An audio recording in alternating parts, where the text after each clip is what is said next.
The world of Formula One has been described in many ways: intimate, brutal, a family, and artistic. Just how artistic has been revealed in a display of work that all came from within the BAR team.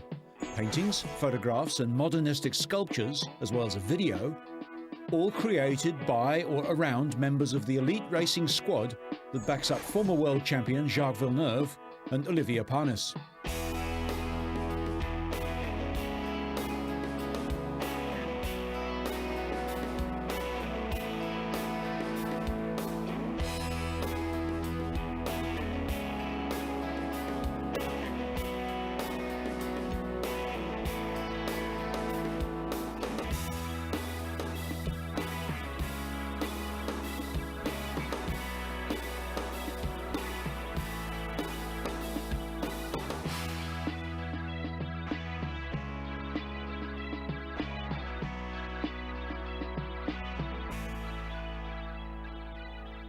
Perhaps the most impressive display of creative talent comes through the sculptures of chief mechanic Alistair Gibson and the photography of gearbox technician Chico Corradini.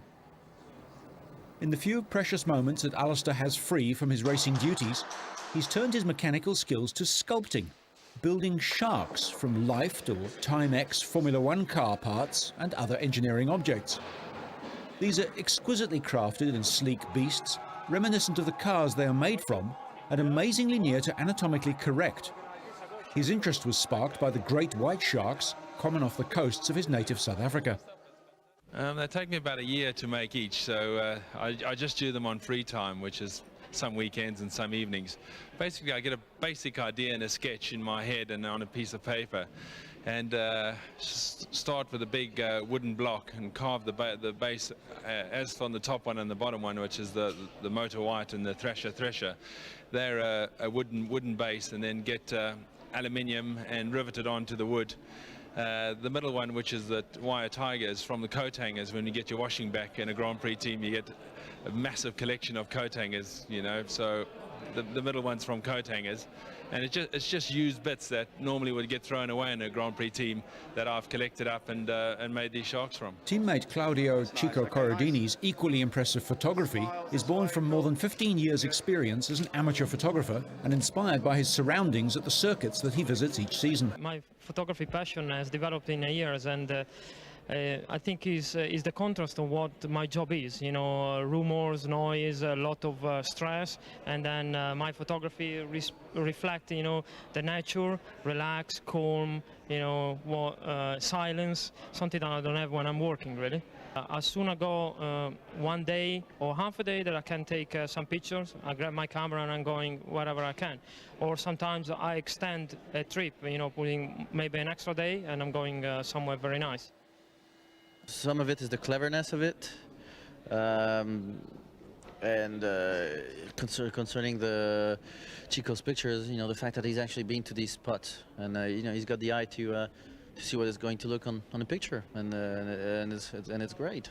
I'm very impressed, to be honest, and I'm really enjoy because I respect a lot the mechanic people. I respect Alistair and Chico because he work really hard for the team, but I don't know, he has this mind to make some different things, and I'm really impressed and I'm really happy. I'm really enjoy for them.